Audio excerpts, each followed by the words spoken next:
বিসমিল্লাহির রহমানির রহিম। হ্যালো ইব্রান, আসসালামু আলাইকুম। দেখেন এত সুন্দর একটা তরকারি রান্না করেছি, কত সুন্দর একটা কালারও এসেছে, দেখতে অনেক সুন্দর হয়েছে। এই তরকারিটা রান্না করেছি আমি কাঁঠালের বিচি দিয়ে, শুধু কাঁঠালের বিচি দিয়ে। আর এত সুন্দর রান্নার জন্য আমি কাঁঠালের বিচি কীভাবে প্রসেসিং করে নিলাম। অনেক সময় রান্নার সময় দেখা যায় যে কাঁঠালের বিচির মধ্যে কষ থাকে, এইভাবে আমার প্রসেসিংয়ে যদি আপনারা করেন তাহলে একটু কষও থাকবে না। দেখেন আমি তুরি মেরে কীভাবে কাঁঠালের বিচি পরিষ্কার করছি। আমি যে টাইটেলে দিয়েছি তুরি মেরে কাঁঠালের বিচি পরিষ্কার, আপনাদের সামনেই দেখাচ্ছি যে তুরি মারতে যেটুকু সময় লাগে ঠিক অতটুকু সময়ের মধ্যেই আমি কিন্তু কাঁঠালের বিচি একদম চকচকে পরিষ্কার করে নিয়েছি, সাদা কাঁঠালের বিচি করে নিয়েছি। এই দেখেন প্রথমে কিন্তু আমি কাঁঠালের বিচিগুলো সুন্দর করে উপরের যে খোসাটা সেটা কিন্তু সুন্দর করে ছাড়িয়ে নিয়েছি। তারপরে দেখেন এই যে টক বেগে গরম পানি করেছি, তার মধ্যে কাঁঠালের বিচি ছেড়ে দিলে দেখেন একদম জাদুর মতো কাজ করতে থাকবে। আর এটা টকবগে ওঠার পরে দিলে সবচেয়ে ভালো হয়। আর কাঁঠালের বিচিটা একদম নেতিয়ে যাবে না, আর একদম যে শক্ত থাকবে তাও থাকবে না। সুন্দর করে আমি এই কাঁঠালের বিচিটা সেদ্ধ করে নিব। আর দেখেন কতটা সেদ্ধ হয়ে গেছে, পানিটা আরও অনেকটা গরম হয়ে গেছে। এর মধ্যে আমি আমার যে একটা টেকনিক সেটা হচ্ছে লবণ প্রয়োগ করব। লবণ দিলে কাঁঠালের বিচিটা ঝরঝরা থাকবে, আর আপনি কিন্তু এই কাঁঠালের বিচি এমনিতেই খেতে পারবেন। অনেক বৃদ্ধ মানুষ আছে তারা কাঁঠালের বিচি খেতে পারে না, দাঁত যাদের নেই। আর এই যে ছোটো বাচ্চারা কিন্তু অনেক সময় খেতে পারে না। এই কাঁঠালের বিচি যদি আপনি এভাবে সেদ্ধ করে দেন, একদম যে অনেকে গ্রাম অঞ্চলে শালুক দেখেছেন কিনা জানি না, শালুক যেরকম টেস্ট ওইরকম টেস্ট লাগে। আপনি একটা খেলে বারবার কিন্তু খেতে ইচ্ছে করবে। আর এই যে দেখেন কাঁঠালের বিচির মধ্যে অনেক সময় কাঁঠালের বিচির যে কষ সেটা কিন্তু থাকে, আর এইভাবে সেদ্ধ করে নিলে কোনো প্রকারে কষ থাকবে না। দেখেন পানিটা কতটা গাঢ় হয়ে গেছে, আর কালারটাও কীরকম একটা কালচে কালচে হয়ে গেছে, খয়েরি বর্ণের। আমরা যদি কাঁচা কাঁঠালের বিচি কোনো তরকারিতে অ্যাড করতে যাই তাহলে কিন্তু এই যে কষটা সেটা কিন্তু তরকারির মধ্যে যায়, তখন কিন্তু তরকারির কষ ভাবের জন্য তরকারিটা কিন্তু টেস্ট লাগে না। সেই জন্য কিন্তু অনেকেই কাঁঠালের বিচি তরকারিতে পছন্দ করে না। কিন্তু যদি এভাবে আমরা কাঁঠালের বিচিটা প্রসেসিং করে একটু সেদ্ধ করে নেই, খুব সহজেই কিন্তু আমি কাঁঠালের বিচি ছাড়িয়ে নিতে পারছি। আপনারা কিন্তু এই যে তুরি মেরে কাঁঠালের বিচি ছাড়াতে পারেন, আর অথবা যদি কেউ বলেন যে আমি তুরি মারতে পারি না, তাহলে কিন্তু এভাবেও কাঁঠালের বিচি ছাড়িয়ে নিতে পারেন। এই দুইভাবে আমি আপনাদেরকে দেখালাম। একটু হাতের স্পর্শ পেলেই কিন্তু কাঁঠালের বিচির স্কিনটা উপর থেকে যে কালো স্কিনটা সেটা কিন্তু উঠে যাচ্ছে। তো ভাইয়া আপুরা, যদি আপনাদের এই ভিডিওটা ভালো লাগে অবশ্যই আমার চ্যানেলটা সাবস্ক্রাইব করে অবশ্যই পাশে থাকবেন, আর বেল বাটনটি প্রেস করে দিবেন, অল অপশনটি সিলেক্ট করে দিবেন। তাই আমি যখন কোনো ভিডিও আপলোড করব নোটিফিকেশন পৌঁছে যাবে আপনার কাছে, সময় এবং সুযোগ বুঝে দেখে নিতে পারবেন। আর যে ভাইয়া আপুরা অলরেডি এই কাজটি করে নিয়েছেন তাদেরকে আমি অসংখ্য ধন্যবাদ জানাই। দেখেন আমি এভাবেও কিন্তু পরিষ্কার করে নিচ্ছি। আর আপনাদেরকে যে আমি টাইটেলে বলেছি যে তুরি মেরে আমি কাঁঠালের বিচি পরিষ্কার করব, সেটাও কিন্তু আমি আপনাদের সুন্দর করে দেখিয়ে দিব। আর দেখেন সব সময় কিন্তু এরকম করে যে কোনো তরকারিতে আপনারা ব্যবহার করতে পারবেন, আর কোনো সমস্যা নেই। কাঁঠালের বিচি কিন্তু অনেক পুষ্টিকর একটা খাবার। এটা কিন্তু এই যে কাঁঠালের বিচিটা ছিলে নিলাম, এটা কিন্তু আপনি অনায়াসে এখনই খেতে পারবেন। একটু লবণ দেওয়া আছে, খুবই টেস্ট লাগবে। যারা বৃদ্ধ মানুষ তারা কিন্তু এমনিতেই কাঁঠালের বিচি ভেজে নিলে খেতে পারে না, তারাও কিন্তু অনায়াসে এই বিচিটা খেতে পারবে।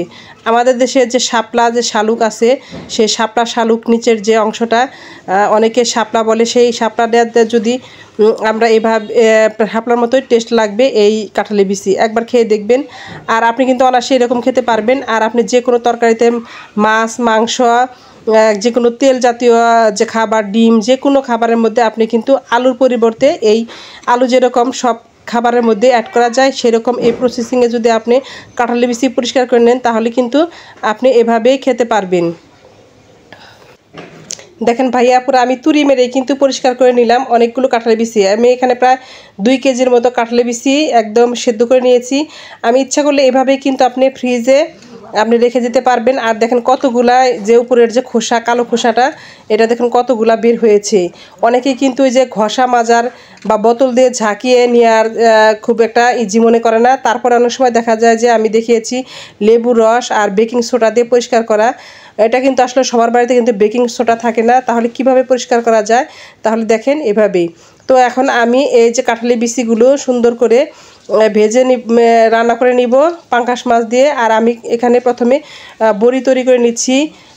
ডালের যে বড়ি, ডালের যে আমরা বড়া বানাই, এই ডালটা আগে সুন্দর করে পেস্ট করে নিয়ে তার মধ্যে আদা পেঁয়াজ রসুনের পেস্ট দিয়েছি, কাঁচামরিচ দিয়েছি, সব কিছু দিয়ে সুন্দর করে ম্যারিনেট করে নিয়ে তারপরে যে এখানে ভেজে নিলাম। আমরা তো সবাই বড়া বানাতে জানি, বা যারা সবাই কিন্তু এই যে ডালের বড়িটা বানাতে জানে, এরকম করে ডালের বড়ির মতন বানিয়ে নিলাম সুন্দর করে ভেজে। আর এটা কিন্তু এমনিতেও খাওয়া যায়। আমি আজকে ভাবছি যে এই ডালের বড়ি দিয়ে পাঙ্গাস মাছ দিয়ে আর কাঁঠালের বিচি দিয়ে একটু ভিন্ন রকম রান্না করে নিব। তো ভাইয়া আপুরা আপনাদের এইভাবে রান্না করে দেখেন, অবশ্যই টেস্ট লাগবে। আর সুন্দর করে ভাজা হয়ে গেছে, আমি সবগুলো সব তুলে নিচ্ছি, বড়াগুলো তুলে নিচ্ছি। আর এই তেলের মধ্যে আমি পেঁয়াজ কাঁচামরিচ সেগুলো সব কিছু দিয়ে দিচ্ছি। এভাবে কিন্তু কাঁঠালের বিচি দিয়ে আপনারা যদি খাবার খান তাহলে কিন্তু অনেক টেস্টি হবে। আমি কিন্তু প্রায়ই কিন্তু এরকম রান্না করি। আলুর পরিবর্তে যে আলু আমরা যে তরকারিতে দিতে পারি, মাছ মাংস সব কিছুর মধ্যে, এরকম এটার মধ্যেও। আপনাদের যদি বিশ্বাস না হয় আমি এখনই রান্না করে দেখাচ্ছি যে কিভাবে আমি এই কাঁঠালের বিচি দিয়ে কত সুন্দর একটা রান্না করতে পারি। তো প্রথমে কিন্তু রেগুলার যে মশলা পেঁয়াজ কাঁচামরিচ এগুলো দিয়ে একটু সম্বার নিয়ে নিয়েছি। তারপরে হলুদ মরিচ ধনিয়া এগুলো দেওয়ার পরে একটু আদা বাটা জিরা বাটা রসুন বাটা অ্যাড করে দিয়েছি। এইগুলো দিয়ে কিন্তু মশলাটা আমি কষিয়ে নিব। তারপরে মশলাটা যখন কষে আসবে, সুন্দর একটু ফ্লেভার আসবে, একটু ঘন হয়ে আসবে, তখনই কিন্তু আমি যে পাঙ্গাস মাছ কেটে রাখা পাঙ্গাস মাছটা সেটা দিয়ে কিন্তু কষিয়ে নিব। এই মাছটা 5 কেজি পাঙ্গাস মাছ ছিল, নদীর মাছ। এটা দিয়ে কিন্তু অনেক টেস্টি। এর আগে আমি আপনাদেরকে দেখিয়েছি, এরকম বড় মাছ কাটা দেখিয়েছিলাম, সেই মাছের কিছু অংশ ছিল এখানে রেখে দিয়েছিলাম, সেটা দিয়ে কিন্তু আমি রান্না করে নিচ্ছি। আর দেখেন কত সুন্দর ফ্লেভার এসে গেছে, আর এত সুন্দর রান্নাটা হচ্ছে। আসলে পাঙ্গাস মাছের যে তেলের অংশটা আছে সেই অংশ দিয়ে কিন্তু আমি কাঁঠালের বিচিটা রান্না করে নিয়েছি। এর আগে আপনাদেরকে দেখিয়েছিলাম আমি কাঁঠালের বিচি দিয়ে খাসির মাংস দিয়ে রান্না করে নিয়েছি। আসলে তেল জাতীয় খাবার যেটা যে অংশে তেল আছে সেইটার থেকেই কিন্তু বেশি টেস্ট লাগে যে পাঙ্গাস মাছ বা খাসির তেল এগুলো দিয়ে কাঁঠালের বিচি রান্না করলে। তো এদিকে দেখেন আমি কাঁঠালের বিচিগুলো সুন্দর করে ধুয়ে পরিষ্কার করে সুন্দর করে অ্যাড করে দিচ্ছি। আর এটা কিন্তু অনেক টেস্ট। আর আজকে শুধু কিন্তু কাঁঠালের বিচি দিয়েই আমি আজকে পাঙ্গাস মাছটা রান্না করে নিচ্ছি। আর এটা কিন্তু আস্ত দিয়েছি, যখন একটু কামড় দেওয়া হবে অনেকটা টেস্ট লাগবে। এই কাঁঠালের বিচিটাকে বেশ কিছু সময় কিন্তু কষিয়ে নিতে হবে। একদম তরকারিটা যখন অনেকটা কষানো হয়ে যাবে তখন কিন্তু ঝোলের পানি দিতে হবে। আর এদিকে দেখেন মাছটা কত সুন্দর করে আমি কষিয়ে নিয়েছিলাম, দেখতে কিন্তু খুব টেস্টি লাগছে। আর যখন এর সাথে কাঁঠালের বিচি অ্যাড করা হবে এতটাই সুন্দর লাগবে, এতটা মজাদার লাগবে। দেখেন কাঁঠালের বিচিটা আমি একটু ভেঙে দেওয়ার চেষ্টা করছি, এই যে একটু ভেঙে দিলে আরও গ্রেভিটা আরও সুন্দর হবে, অনেক সুন্দর লাগবে। আর আপনারা দেখেন আমি কীভাবে রান্না করছি। আর এদিকে দেখেন কাঁঠালের বিচিটা একটু কষানো হয়ে গেছে, আমি এখানে ঝোলের পানি অ্যাড করে দিলাম। আর বেশি একটা ঝোলের পানি দেবো না, কারণ কাঁঠালের বিচিতে তো সেদ্ধ করাই আছে। আর একটু সামান্য আমি ঝোলের পানি দেবো। আর এদিকে দেখেন সুন্দর করে বড়া ভেজে রেখেছিলাম আর পাঙ্গাস মাছের, এই সব কিছুর কম্বিনেশনে কিন্তু রান্নাটা অনেক দারুণ হয়েছে। আপনারা ভাববেন কি করে বলি, রান্না তো শেষই হয়নি, তাহলে কিভাবে দারুণ হয়েছে। আমি কিন্তু খাওয়ার পরে ভয়েস দিচ্ছি। আর খাওয়াটা এত সুন্দর হয়েছিল, খুবই মজা হয়েছিল। তো দেখেন আমি এখন সব মাছগুলো একে একে অ্যাড করে দিচ্ছি। আর সাথে কিন্তু যে বড়াগুলো ছিল সেগুলো কিন্তু আস্তে আস্তে অ্যাড করে দেব, সুন্দর করে জাল দিয়ে নিব।